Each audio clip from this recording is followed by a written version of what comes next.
So look, when it comes to controlling your career, what we want to do is a lot of times, and look, I've been a career coach, am a career coach. I've counseled a lot of individuals in this space. What you find out is people don't know where to go next as it relates to their career. Like, what role should I do next? What skills do I need to be able to do this? So a couple of tips that I give here. First of all, you need to go in and have a lot of discussions with people who are in the roles that you ultimately want to be in.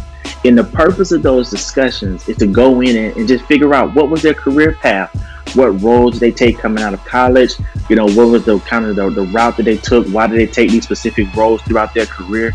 You want to understand for the role that you want to go into, what are the career paths that people have gone through to get there. Now, all career paths are different. You'll have some career paths that need to be complete change in where they are today.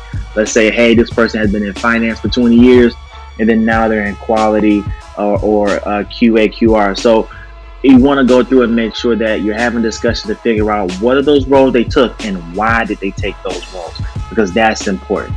Why you took the role is hugely important, right? I always say that when you think about your career, you need to have a good mix of three types of roles. You need to have a good mix of roles, one that are in this space to where organization is growing. It's almost like a startup feeling. It's getting you, to be able to build stuff from the ground up. You need to have a role to where everything is good. You're maintaining, you're keeping morale. The business is pretty steady. It allows you to operate in a different fashion from the first way.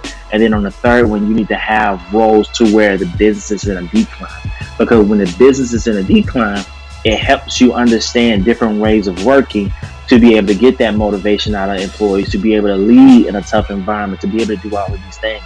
And so as you're going through and you're navigating your career, reverse engineer by speaking to others who have been or are currently in the role that you want to go into.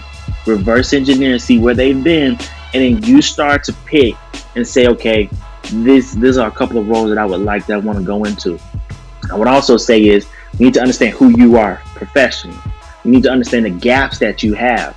And so I'm going to put a plug in here.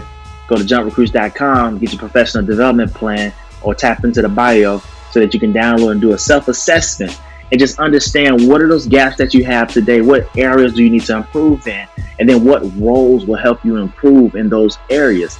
That's how you start to take control of your career. It's not you going to your manager and saying, what role is here for me next, or what role should I go to next? It's you going to your manager and saying, these are the skills, these are my strengths, these are the areas I need to develop in, and these are 2 or 3 options within the organization that I feel that I can go in and not only be successful, but then also gain and grow and gain some of these gaps that I'm missing.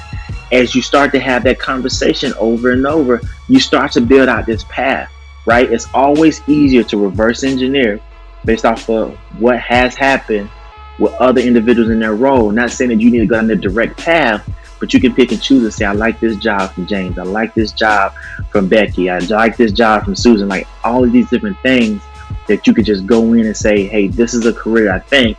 And then you find out that as you navigate down your career, it's always going to change. But when you have a goal and you understand what's next, it's always better as you look to continue to grow and develop.